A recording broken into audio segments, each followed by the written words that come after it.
of the various cultures that happen to be at our school, and the various days of significance that are celebrated at our school.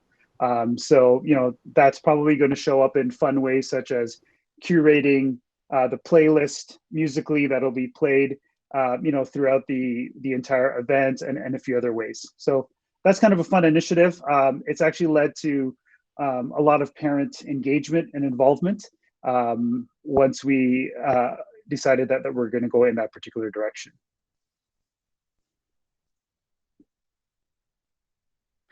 Would anybody else like to share, perhaps, any exciting projects coming up for Pro Grant that people have been approved for, a speaker that they're excited about, or they may have already engaged with? We're very interested in that because that'll lead right into our next topic. Or if you want to tell us about a project, please don't hesitate to engage with us tonight. I'd like to put forth what we did at Kilbride Public School. I'm on the parent council there and also the PIC representative. We had a sort of a multicultural day led by the grade 8 students. I believe, Mr. Flahat, you were there? Yes, I was. So the kids were actually, they chose countries from across the globe. It didn't necessarily mean their culture or background, which was quite interesting because they learned about new countries.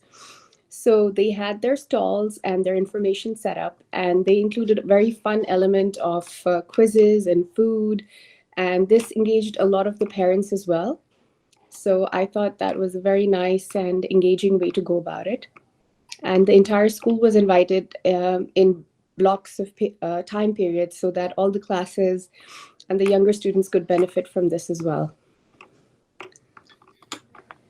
Thank you so much for sharing that. And I can attest that it was an incredible event because I was there for a good part of the day. And I was so interested because I thought, when the students they cooked food at home. They brought various items from the culture. So I just made the assumption that they were from that country that they were deciding to showcase. And it turned out that many of them decided to choose other countries they were not familiar with, looked up recipes, worked with their families at home to cook certain meals or desserts or whatever it is that they were presenting, and brought those forward. It was so exciting to see how much they knew about the countries that they decided to research and focus on and highlight. What an incredible day that was at Kilbride Public School. Yeah, and I think one of the highlights was that 2 girls, they did, I think, South Africa, and they sort of got on board for example, like a Mars bar, which is available in Canada, and then they got the South African equivalent of that, which is called something else, and a few very popular food items. And they didn't disclose which one was which. And then there was an audience poll on which was better tasting or which was more popular. Mm-hmm. So that was quite nice. I think we have Saad. I think we have Kristen. Yes, Kristen, let me open the queue here. Yeah, go ahead, Kristen.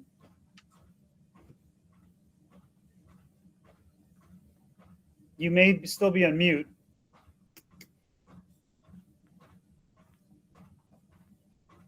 Why don't we go to Noreen in the interim, and then we can get back to Kristen. Noreen, you can go ahead. Yeah. Okay. Can you all hear me? Yes. Yes. All right. So the thing is a little bit on my introduction. Actually, I'm a part of this. Is talking about food security in their community. And their plan is to have active chefs in later this year to work with parents and families to make healthy meals with a budget in mind. And we'll give the floor to Kristen, actually, but Kristen, why don't you, if you're able to unmute right now, or if you can't, I can read your comment that's in there. Hey, yeah. So I'm coming from Harrison Public School in Georgetown. And we're using the money to host a Mathnasium night. So Mathnasium is kind of a group that's focused on teaching math skills to children, but they're going to be coming in with a team of instructors, and they're going to lead both students and families in math games and kind of age-appropriate lessons. And so we thought this was really beneficial. A lot of students are struggling with math, especially after COVID, and putting up with the distance learning and the different types of learning that they had to go through. And we just feel getting families back into the school, getting families connected, and kind of getting everyone engaged in learning and math is just going to be really awesome and fun. So we were really excited. Thank you so much for sharing that, and just kind of bridging off of maybe the last comment and some of the feedback that comes our way. There's a lot of great information at our fingertips as school council people and PIC reps as well.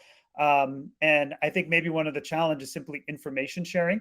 So in terms of math and numeracy and literacy, there are great tutoring programs that students can avail of that are now available.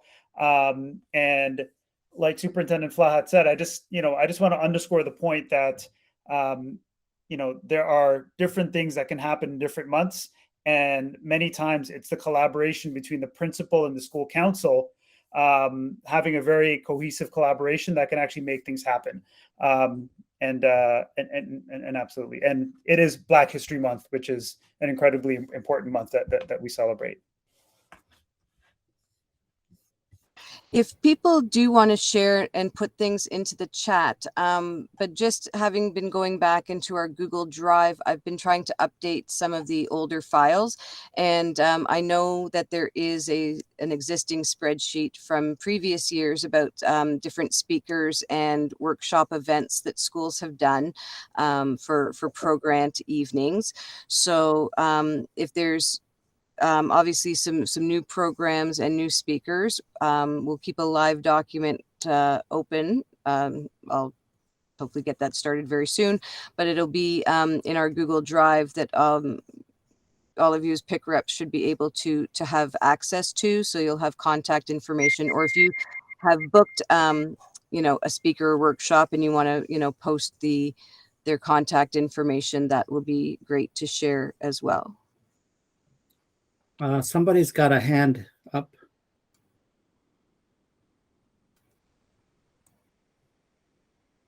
Maybe it's me. Is it the S Yes. you're talking about? Okay, Yes. Thank you. It's Sarah. I'm from Forest Trail. So I think you asked kind of good news, what's going on at school. So I would just say briefly, it's nice to see people back in the school and at events. So we've had quite a few sports events that have been able to occur, like volleyball, junior volleyball, indoor hockey, and getting together with other schools as well. And then we did apply for the program, and we're planning to host a wellness evening in May.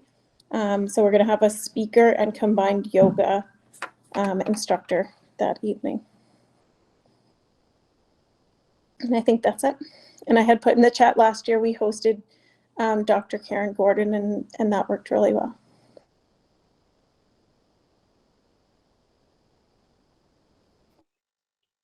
That's fantastic.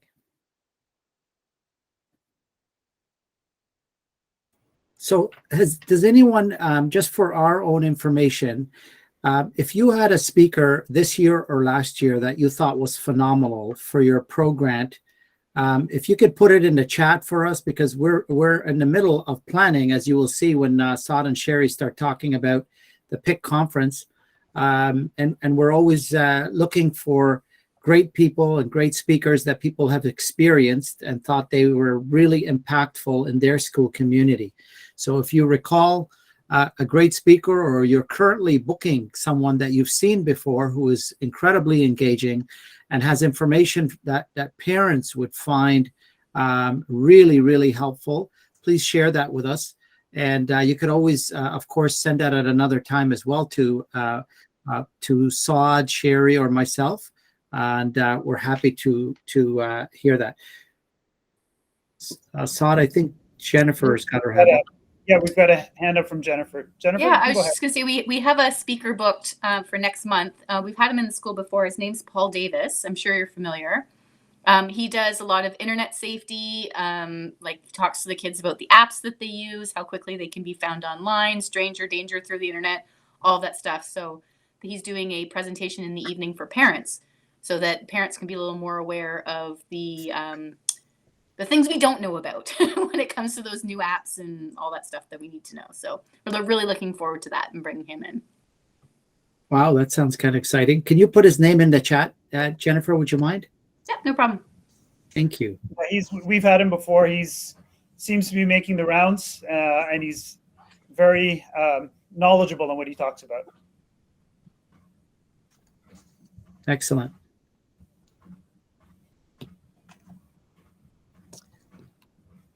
Okay, Sherry and Saad, I'll hand that back to you to move on to the next item.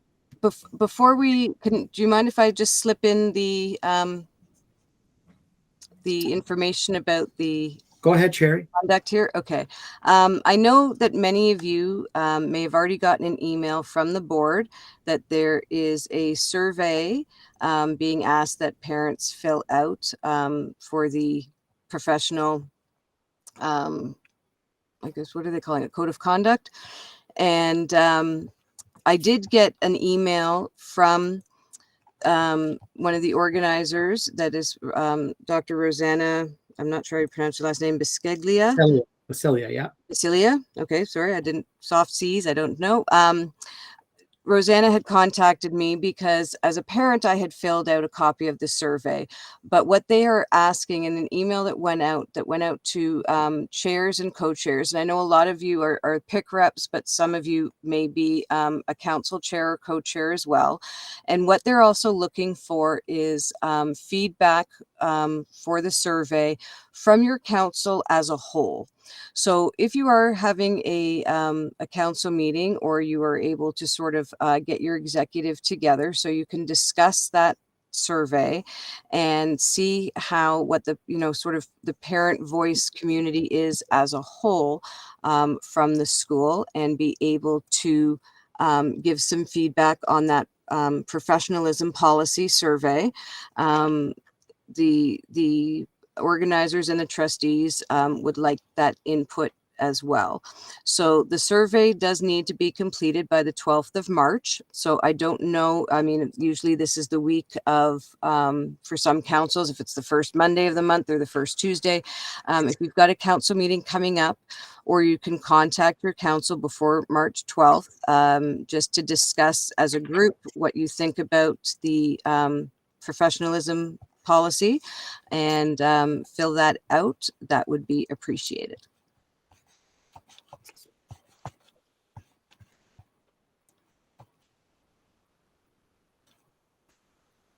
Okay. So, and the next, okay, so we've done the program. So talking about the PIC conference. Yay. As you know, the save the date information and flyers have gone out. So we are hosting our PIC conference on Saturday, April the 29th, and it will be at Elsie McGill Secondary School in Milton. And as we've, Eamon has already said that it is celebrating the whole, sorry, pardon me, the whole child. And our keynote speaker is Dr. Jean Clinton. And I know, well, some of you have been involved with the board. We did have her, I think it was the 4th conference. But, oh, is that the, I just saw the poster go up. Was that the save the date? So we do have, oh, there's the poster. Yay. So this should be circulating around. I don't know if the schools have received hard copies of it yet, but feel free as well, please, to share it with your parent councils or have it sent out, because we would like to hope that a lot of parents will be interested in coming. So part of what we're meeting about today as well was to see the, take a tour of the school, to see the layout. I will say, as a brand new high school, it is awesome. It is very bright, and a lot of glass and high ceilings and natural light coming in. The gymnasium looks like a gym at a club you would go to, because on the second level they've got sort of all of the treadmills and stationary bicycles overlooking the main gym area. It was just a great thing to see. And so we've seen the areas where we could have the workshops and where our keynote speaker is going to be, setting up for um, the community displays and community partner displays. So things are underway, and we will need to start discussing some of the we will need a lot of volunteers, adult volunteers for that day. So it could be yourself as PIC reps. If you, again, want to take that back to your parent councils and see if there are any parents that would like to volunteer for the conference on that day. And as well, that we are taking registrations for student volunteers on that day. So if you do have a high school student that needs some hours for their graduation requirements, we are looking for student volunteers that will help with setting up, with directions that day. We will be running child minding. So some of the students are able to help out, with the younger children as well. There is an unknown who has a hand up. So if you would like to make a comment or have a question. Hi, Sherry. Sorry, it's Erin Giffen. I don't know why I'm trying to change it on there, but it's still coming up as you. So I'm the PIC rep at Oakville Trafalgar, and I've had a few because I announced the conference in our last school council meeting, and asked about volunteers and that, and then it went out the next day on our newsletter. So I have had a few parents come forward to volunteer, and a couple have volunteered their kids for the day. One parent wanted to volunteer for a subcommittee. She wasn't sure which one. I told her the ones that were options. And so I just want to know how to direct her. And she also wondered, could we do a Google document that we maybe can attach to the newsletter where people can just sign up, see the tasks of the day, the day before the 28th and the 29th, and people can just fill their name in to different tasks and times, which I thought was a great idea. I'm not sure it's something that we can do, but that would take a lot of the organizing kind of out of it if people could just sign up.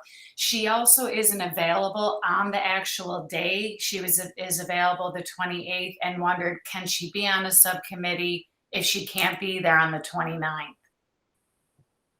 Absolutely. I mean, there are a lot of things that we are organizing sort of behind the scenes with the different, there is in the drive now, you'll see that there are the different areas of things that we are organizing, and people have taken on as being sort of the leads for those committees, but all hands on deck, really. So more people that would like to sign up for things, that's really appreciated.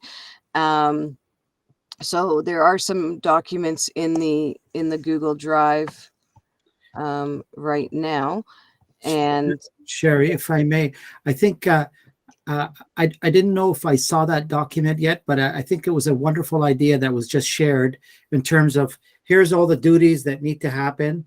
And then people just automatically from, various different schools can just say, you know what, I'll come on the Friday to help with the setup, for example, because it's on Saturday, but we need a bunch of people to come help us set up Friday evening or after school on Friday or whatever time that we decide.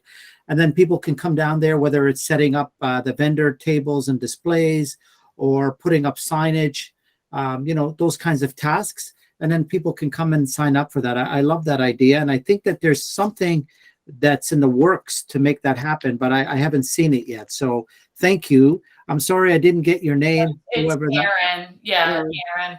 Erin, thank you very much for that, Erin. That was a wonderful idea. You're welcome. Well, I can't take credit. This mom who wanted to volunteer brought it up to me. So I thought it was a great idea. So is there a way, how would we get that out to all of the schools? Could it be something that's attached to a newsletter, or actually specifically an email goes out about PIC conference volunteering, or what do you recommend? So I think that just the same way you receive this type of invite through there's a group, right? There's a group for school councils, and we'll find a way to get that the sign up document, like a Google Doc of some sort, where it'll list all the different duties and ask parents to sign up, and it'll be some information, and then we'll send them an email inviting them, kind of thing. So Sherry and I and the team will work together with to find a way to do that. Okay. And I did put my email address in the chat if anybody needs it, because I am organizing I'm the lead with Louisa, organizing the student volunteers.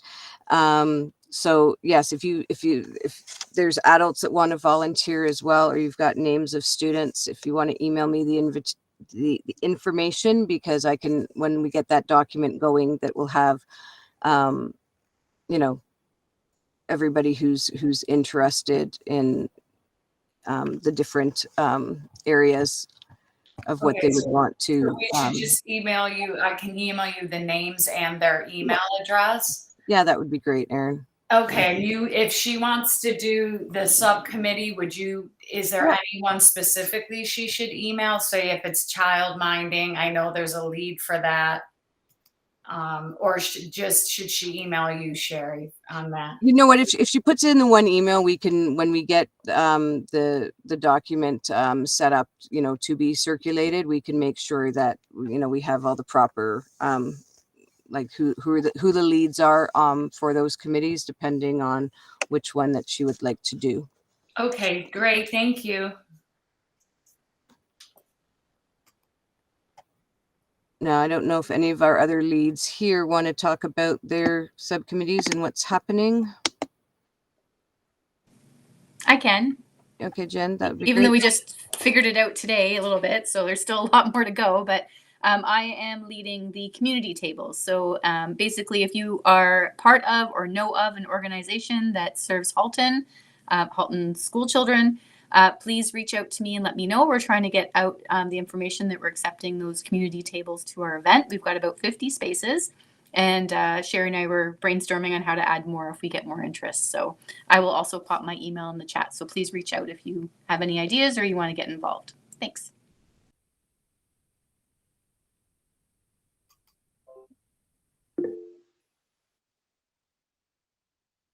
Go ahead, Reem. Okay. All right. So both Ali and I were leading the workshops. Ali could be here today, so we are asking all the representatives for the school councils, if you can please spread the word. We're trying to get as many workshop presenters that are interested to sign up. Just so it doesn't all happen towards the end. So if you can please just spread the word. We do have even through your, I don't know, I'm not sure what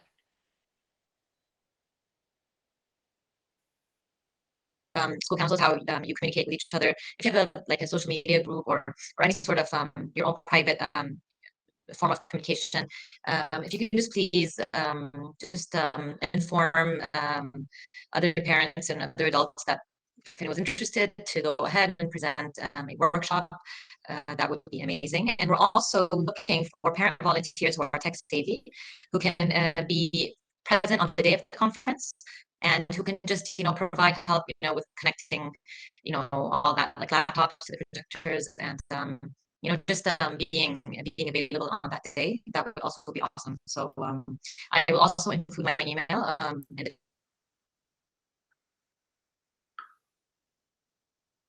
box, and we're looking forward to hearing from you soon. If you would like some sort of, like, we have a post that's ready, if you asking for volunteers and asking for workshop presenters, if you'd also like me to email you this post, and I can do that. Thank you.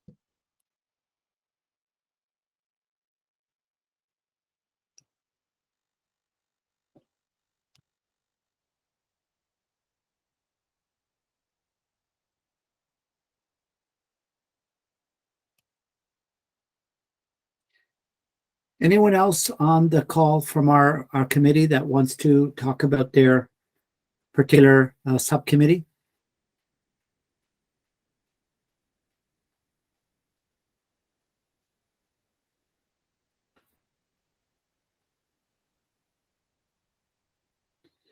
So I think it's going to be really important to get as much involvement as possible. And again, that wonderful idea with creating that spreadsheet, we'll get that out to the groups so people could actually sign up, because once they're broken up into tasks, people will get a better idea of what needs to be done. Some of the subcommittees are in the planning stages. As mentioned earlier, we went to LC McGill today to see the spaces. We're looking at approximately 750 to 800 people being invited to the conference. What we're looking at is having approximately 24 presenters that will be there.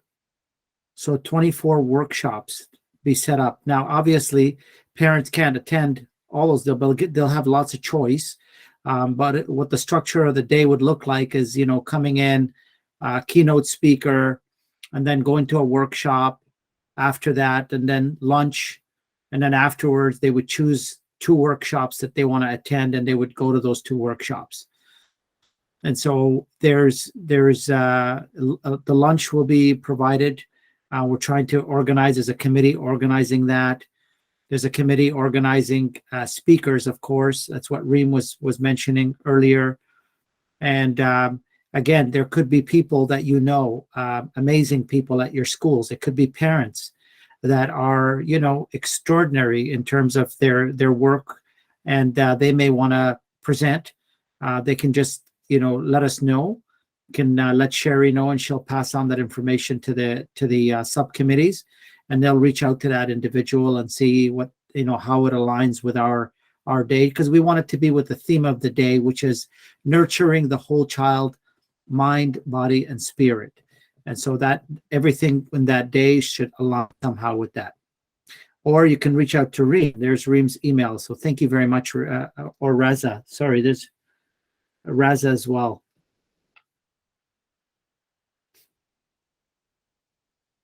Go ahead, Sherry. Sorry about that. Yeah. Well, we also we know Reza as Ali. So I think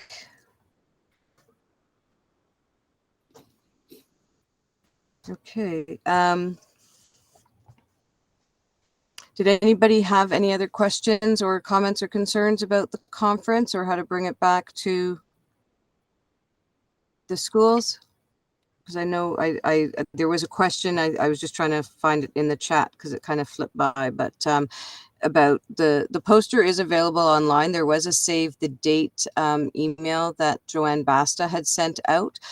So it may be either in the sort of PIC rep email folder or your school council's email, because that's where it was originally sent to. So that's where all the save the date information has been sent so far.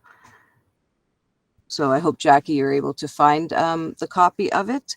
And if you haven't found it there, then please obviously let one of us know so we can make sure that your school has it. And actually, Jackie, we are sending hard. Which school are you from? Sorry. I'm from Chris Hadfield. Okay. Thank you. I'm not Sorry, the school Eamon, chair though, so if it's gone. Oh, then it might be in the school council's email then, but they should have a copy of it. You can always remind them to share it. So, Sherry, if I may, Yep. we're in the middle of putting together another poster similar to this one, but it'll have a little bit more detail about our speakers, a bio on there about our speaker, keynote speaker. And then we're printing them we're sending them to the print shop and sending them to schools so they could post them in their schools. We're going to be sending it out in the next few days to the printer. So they'll arrive at schools. The principals will be able to post them, and there'll be some information for registration as well. And at some point, we will be sending out a message to parents to register for the conference. So there'll be a registration link of some sort. And then, of course, it'll guide them through for the registration process. Now, the one key thing there is there will be an opportunity, and they're designing all this now, the subcommittee, for child minding. Some families may need that in order to attend. And so they're trying to set that up as well. So we do need lots of volunteers in that area. If you know of people that are quite passionate about looking after children, please help us by volunteering on that day as well, if there's an area there that you're interested in. Mr. Flahat, sorry, this might be opening a Pandora's box, but I was just wondering, do they need to have any volunteer checks in place because it has to do with children? Would that be a requirement? Because Sorry? Can you repeat that? Sorry. if we are asking for volunteers to help mind children, would we be needing a police check or something like that in place? Sherry, could you Only the I missed- students, Right. we're only asking for student volunteers for the child minding, as we will have ECE staff there, either Right. that are from one of the kindergarten programs or from like the YMCAs that are at the school.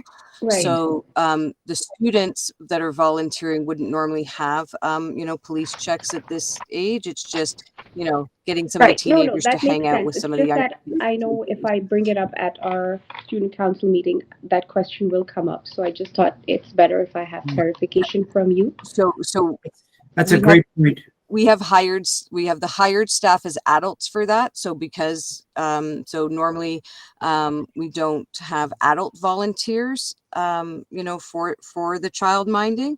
The adult volunteers are just people at the registration desk for for the sign-ins, to help direct, as we've said, help setting up the classrooms. If I learned what a dongle was today, and that our speakers need to have their own to hook up, if they have their presentations on laptops that need to be hooked up. So we need volunteers for that, making sure that, if anybody that, when we've had, coffee breaks and stuff, making sure that sort of tables are cleared off or that kind of thing. So that's what the adults will do. And the it's just to have, the teenagers can hang out with the kids, and, but we do have hired staff for that. So we don't have to worry about, the whole checks and everything. But it is a good Thank you point. so And thank much. you for bringing Thank that you. up. Great point.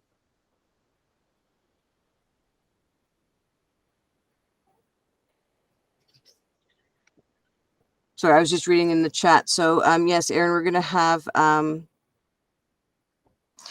there's on the form that will be sent out and the email for the registration, there should be a link even on there too for the volunteers on that registration email that's going to be sent out as well.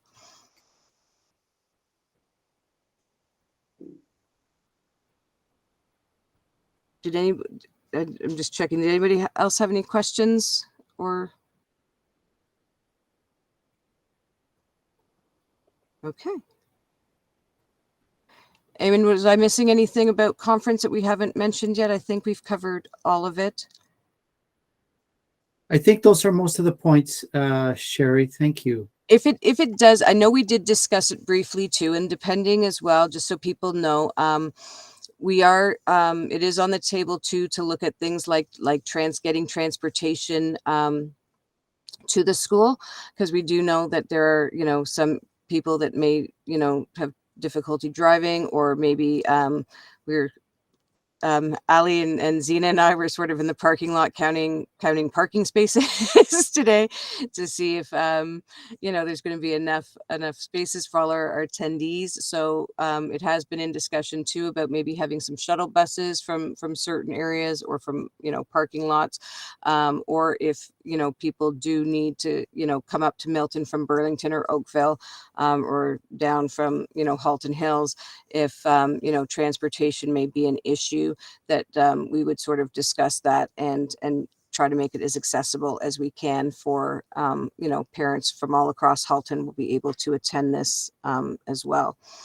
In terms of how many students are needed, we usually have about 30 to 40 students on the Saturday itself, and then maybe depending on how many chairs and things we need to set up, but about 12 to 20 students that might be available on the Friday after school and evening to help us set up as well.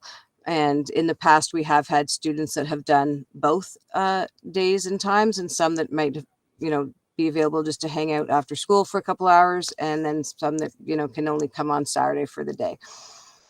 So we're probably going to need about 35 volunteers on Saturday and probably about 15 or so on the Friday night.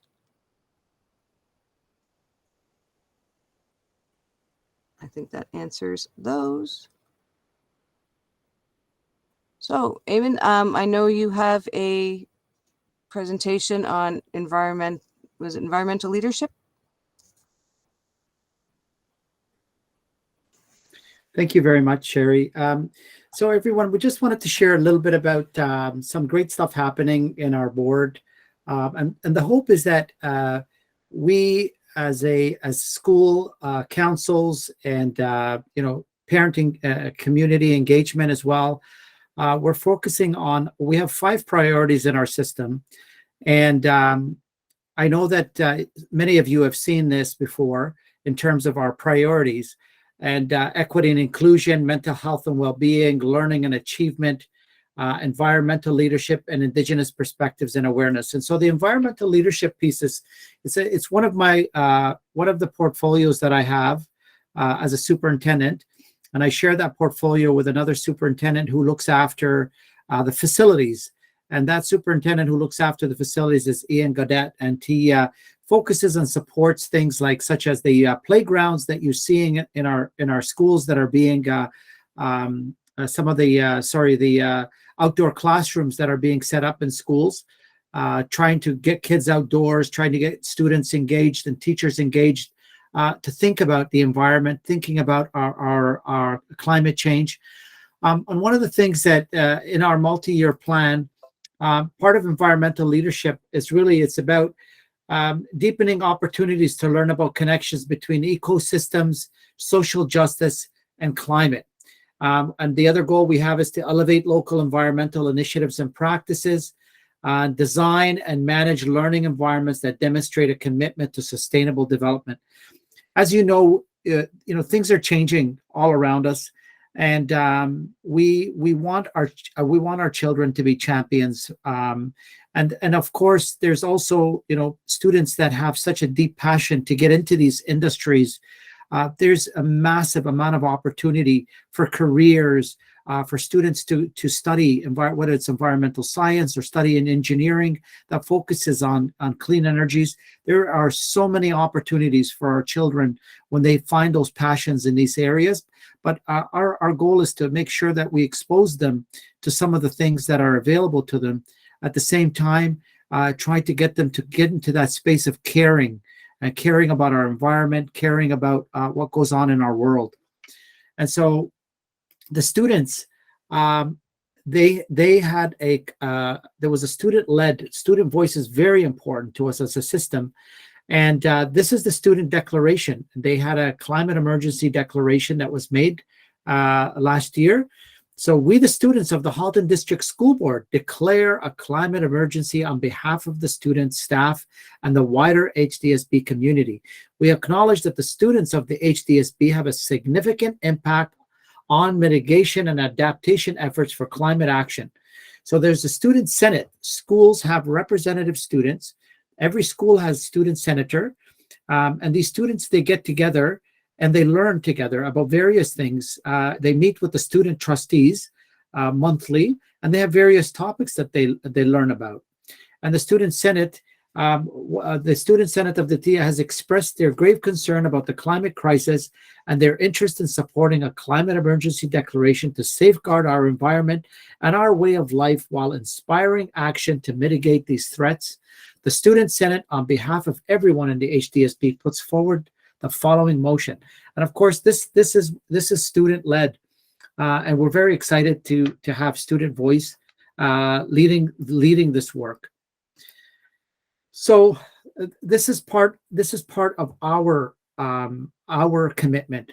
So our commitment is to listen to student voice, empower students to initiate and take action, communicate with students through annual reports and various other things that we engage in, and include student voice on sustainability issues in school and board directives using family of school structure. Recognize student achievements through an Environmental Excellence Award. So this was started last year, the Environmental Excellence Award. Students will be nominated for awards. We have a central committee at the board level, which I'm a co-chair of that committee, and we have representatives, including students, on this committee. We meet and we have areas of focus, which I'll discuss. And one of the things that we're really focused on is the UN Sustainable Development Goals, and we're trying to get schools to think about that. Environmental sustainability and leadership isn't just about recycling programs in schools and waste management. Environmental leadership is about, these are the United Nations Sustainable Development Goals. It's about various things that you see on there, and those are the goals that we're trying to focus on. Some schools have chosen to focus on certain goals like no poverty, zero hunger. So we're trying to get people to think, when you do an initiative at your school, whether it's a fundraiser or food drive, how are we connecting to some of these areas of the UN Sustainable Goals?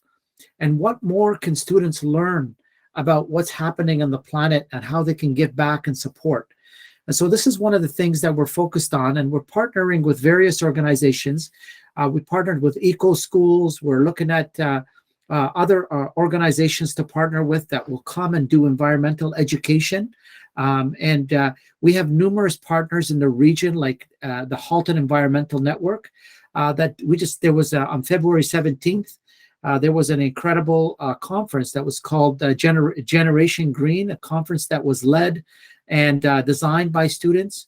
It was in Oakville, and it was led by our students, and of course in partnership with the Halton Environmental Network. And they had various speakers there and presentations and workshops. And it was during when the teachers had a PA day, students got up in the morning and came to learn about the environment. It was so inspiring to see. It was over 200 students that were there that day. I got to witness and see some of the learning, and it was quite inspiring to see that students, rather than taking a day off, would come and learn about the environment and take those plans back to their schools to make an impact. And so this is our committee. This is what we've decided to focus on as part of our Environmental Leadership Sustainability Committee. And so we have governance area, we have teaching and learning, community partnership focus, and facilities and operations. And these are our goals as we move forward in the years to come. And these are some of the things that we're focusing on our committee. And of course, the committee has community partners on there from the region. It has teachers from schools. We have students and various board folks. Some of the trustees are on those committees as well, on this committee. And so we're trying to create awareness, and we're trying to create those connections back in the schools. And of course, nothing happens without schools. At the end of the day, we need champions in schools to lead this work. We need teachers, we need students to take ownership and ensure that there's things that are happening in their schools. Like right now, one of the things we're trying to really push is saying that every single school should have an eco team, even if it's a team of one. Every school should have an eco team, meaning that there are some people at the school that are involved in trying to raise awareness at the school level around environmental leadership. And so we're pushing for that, and we're trying to encourage some of these initiatives. And we're currently going to be putting together a survey that's going out to schools to ask schools what they're currently doing and who is their eco team, so that we could start communicating with those teams and understand what's happening in the schools. Like, for example, some of the schools are starting to engage in school community gardens. Well, these are exciting things to happen because some of the gardens will be indoors, then they'll take them outdoors. And then we have some partnerships that we have with experiential learning department. Like, for example, the experiential learning department has put together recently a partnership where schools can reach out through the principal to the experiential learning department, where they can apply for a project, and they will be given a kit in order to start their gardens. This kit will be given free of charge. It's through a partnership that we have with the Halton Environmental Network. They'll be able to give us some of these things. Some of the schools will be able to even apply for one of those hydroponic units where they can grow. They have lighting and they can grow indoors. And then, of course, eventually they can develop into a school garden. And then they would need a community partner to come and help with developing these school gardens. And there's all sorts of grants that they can apply to. And many schools are accessing these grants and trying to raise that kind of awareness at their schools. So there are some exciting things that are going on in our schools. And so these are some of the things: experiential learning, hydroponic and soil-based kits to support this. And so the schools would have to put together a proposal. And these are at the levels. Principals are aware of this, and they're through the students and through the parent engagement committees. They're applying for some of these things. And there's lots of things happening in our system, whether it's facility management, energy and facility management, occupant impact. They're looking at lights off campaigns in buildings. They're looking at various promotion, like certain sweater days, closing door campaigns, vehicles, various other initiatives that go on in schools. This is what schools shared with us, that they're looking for ways to promote energy conservation. School grounds, the increasing tree canopy and biodiversity, increasing outdoor learning spaces, providing opportunities for citizen science, grounds, of course, protecting trees, advocate for more. Some schools are looking at applying to get more trees in their yards. And so there's processes for all that. But these are just some of the things.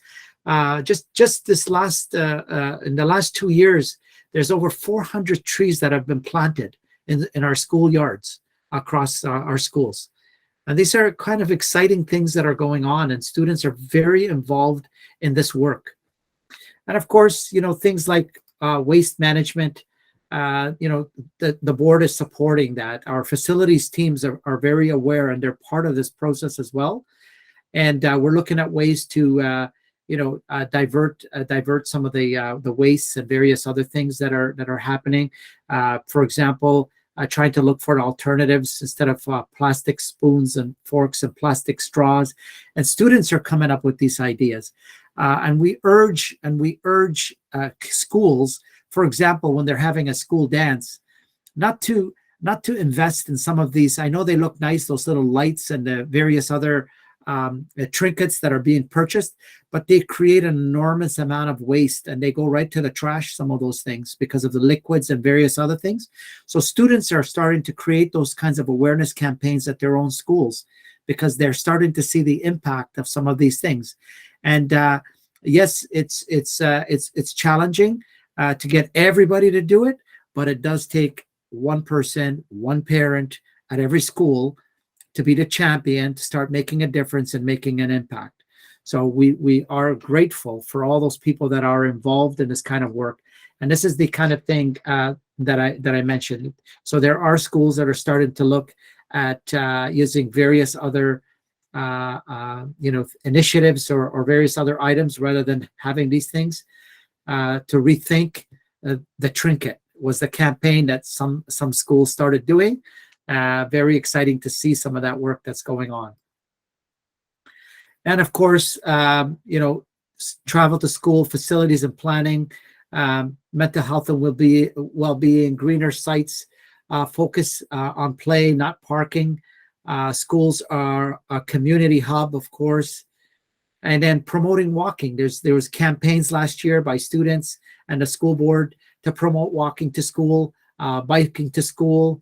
And we're always trying to promote those initiatives. Our schools are very much trying to design that kind of idea when they're putting the schools together. So I just wanted to put some of those things out there. And of course, there's lots of great celebrations that are going on. And we're hoping that schools continue to do this great work and share and be able to share with our system and with their neighboring schools, as well as some of the initiatives that are going on. I'm wondering if anybody has any questions or comments about some of the great work that's going on with regards to environmental leadership. And we're hoping that you could be some of the champions that take this back as well to your school.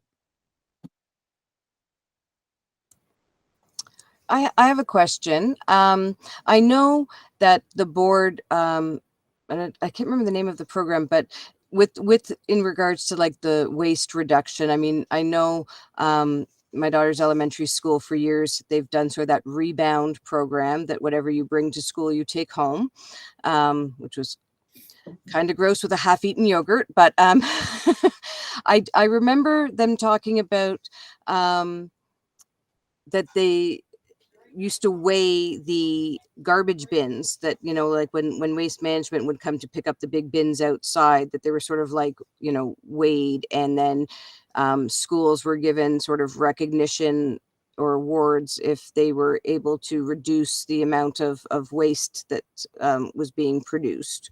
I don't know, does the board still do that? Like, do they have those, I guess, the green ratings and that kind of thing?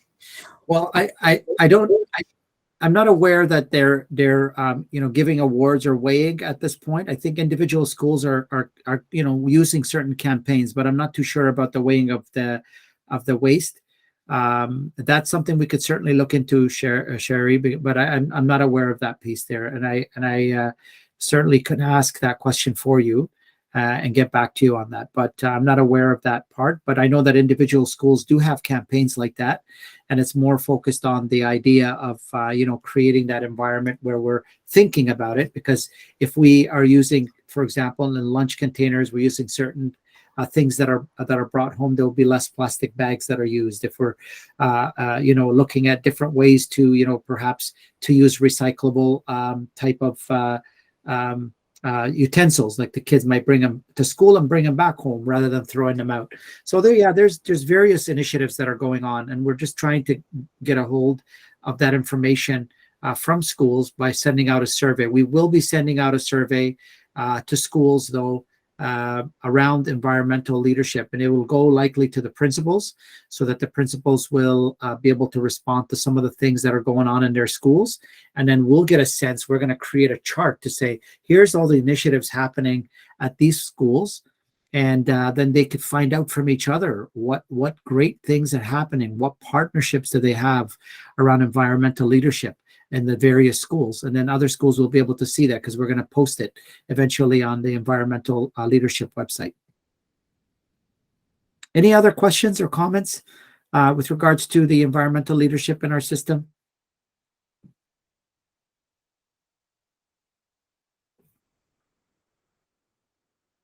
Okay, I'll hand it back to you, Sherry, to close off.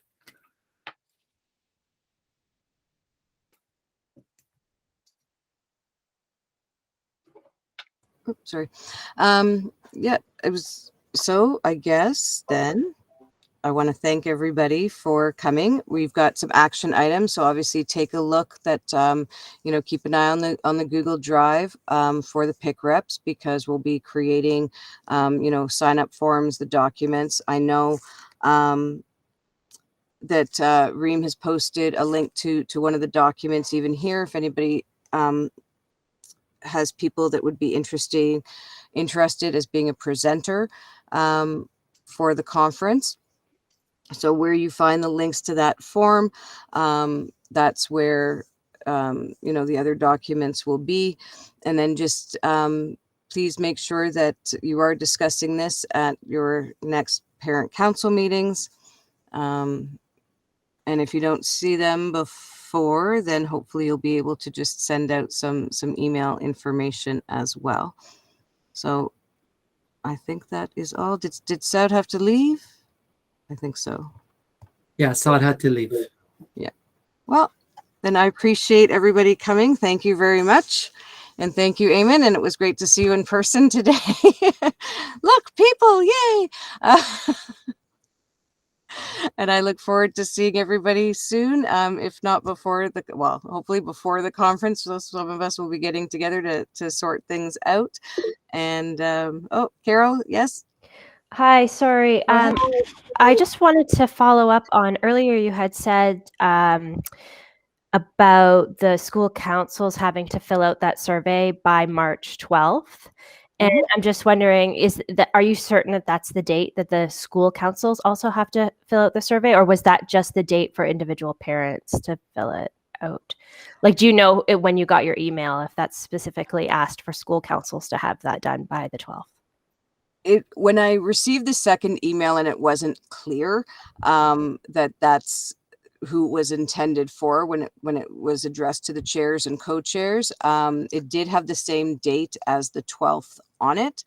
So it is my understanding that they're looking for all the feedback, from the surveys to be completed by that date.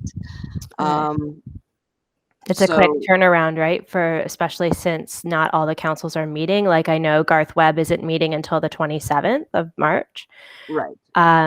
And so that's going to be an issue, I think. So if it is, I mean, it is something, like I say, if you are able, to go back to the school or send an email, to the principal, to the executive, just to, because obviously they're aware, about the survey that went out.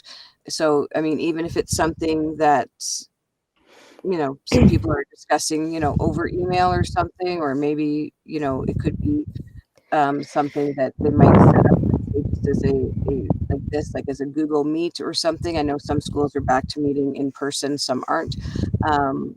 But it's just something to discuss. I mean, obviously with your parent council chairs and the admin at your school, that they are just looking for feedback, from the councils in general. So, I would just suggest that you take it back to them and see if they're able to do something before the meeting on the 27th. But the information for Rosanna is on those emails as well. So you could always contact them for the, if that date is a secure date. Yeah, Sherry, I think somebody put something in the chat. Do we send this to you? And I think the answer should be no. You would send it to the individual. I think I can't remember the name that's on the survey. I know Dr. Rosanna Basiglia. She's in charge of the process. And any questions can be directed. I believe there's an email that said if there's any questions, you could reach out. There's an email on that survey.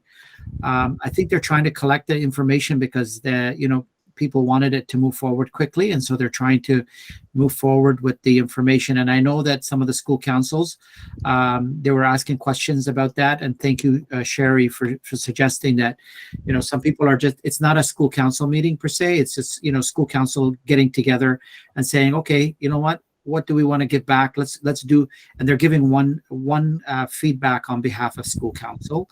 But the parents themselves are also filling it out as well. This is just an additional a piece, but the school council one is a collective voice of the school, because it will say, for example, school A, this is what the parents at the school have gathered and put together. We've consulted, and here's what we'd like to do. The timelines are indeed short, but it doesn't have to be the entire school. It's people talking and gathering the collective thoughts and putting that together, and then doing the best effort to put that together.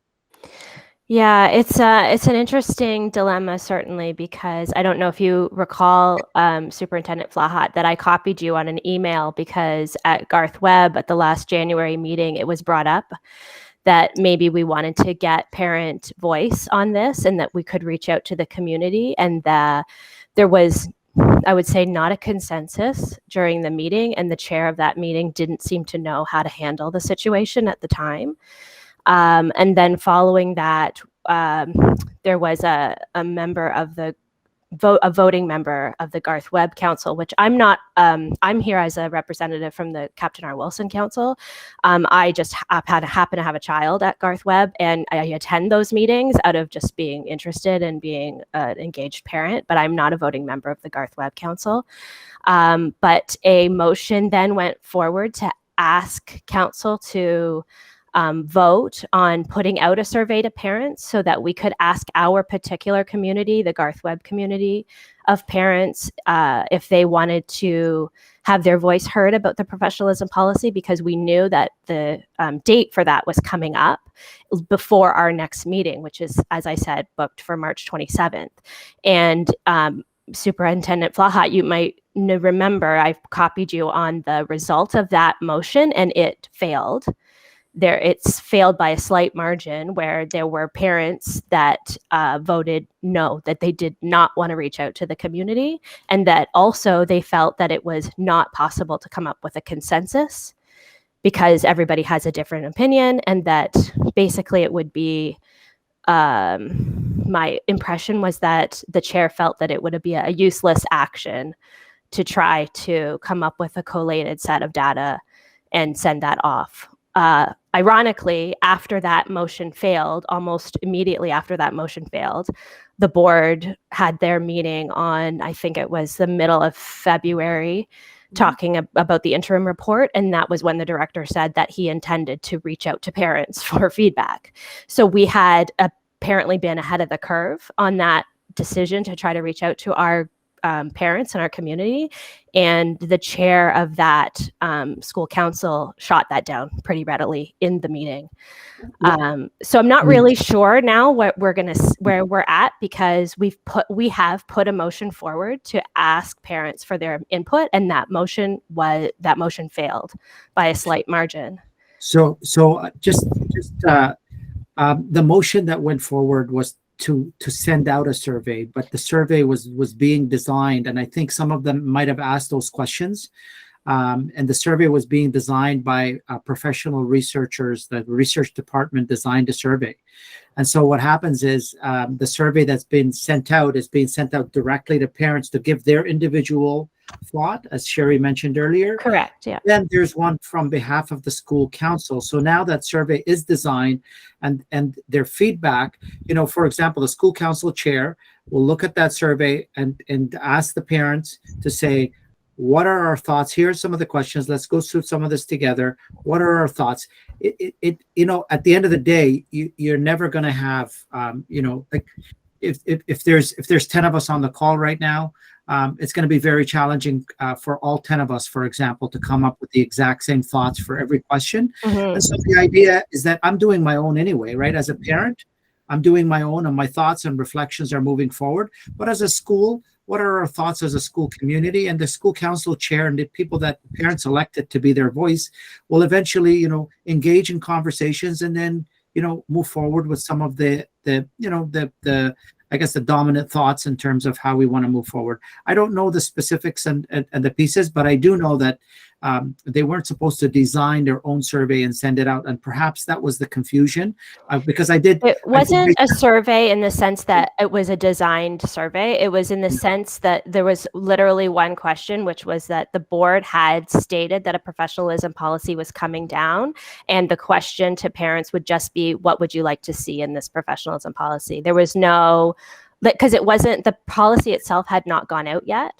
This was prior to March 1st, right? This was mid-February. Right. And at that point in time, that was not happening.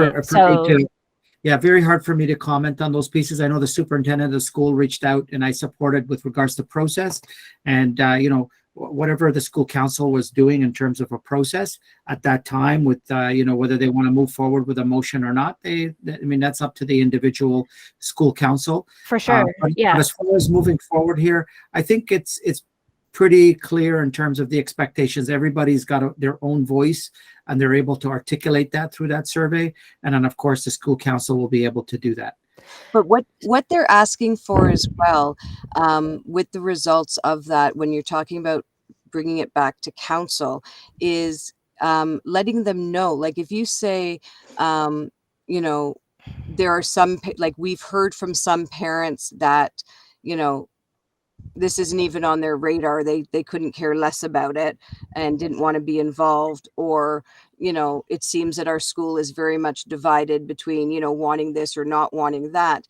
Those are the types of comments that they're actually looking for. Like, not necessarily, the way that the survey is written, I don't know if you've had a chance to do it yourself, if you've seen it. Oh, but the way that it is written, it says, do you feel that this is clear or not clear, or this or that, or how do you feel in total? So they are getting obviously a lot of those individual answers, but sometimes as a council, you tend to hear, you know, from those hallway conversations or that kind of thing where a parent says, oh, forget it, I can't be bothered.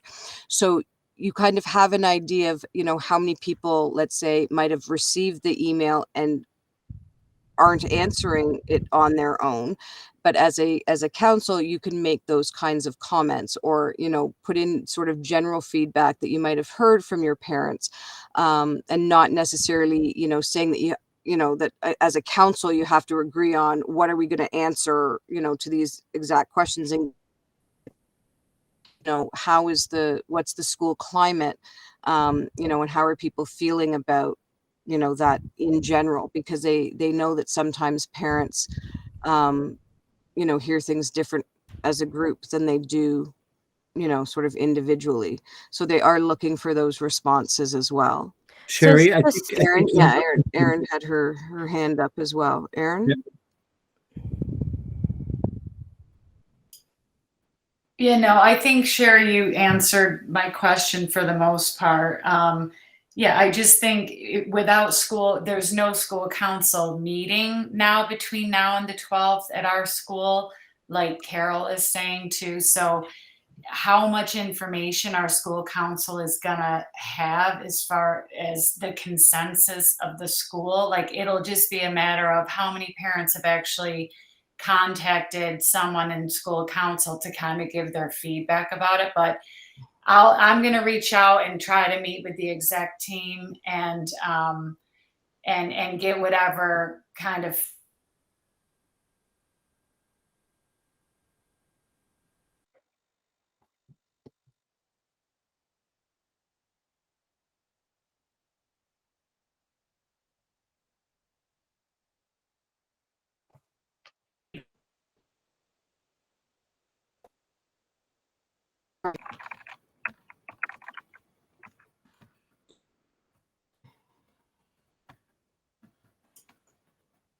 I feel like I froze there. Did you hear me? I think everything was frozen for a second there. I'm not sure what happened. Okay. Yeah. Yeah, me too. I was frozen as well. I'm just saying that, you know, the only information really the school council will have is if people, you know, parents have reached out to them regarding the survey and the issues. So I'm going to try to meet with the exec team of school council to just see if they are getting a general consensus at this point from parents. Again, it'll be limited info probably at this point, but. Well, your school's in a unique situation, so yeah, I'm sure they would just sort of, you know, again, it's just you know, it doesn't necessarily need to be answered exactly. They are just looking for sort of, you know, feedback from the councils as to what, you know, the parents might be thinking of as a whole. So. Okay, thanks. I hope that helps, Erin. Yeah, it did. You helped clarify that. Thank you. Okay. Well, I know some people have to go, and look, we're on time.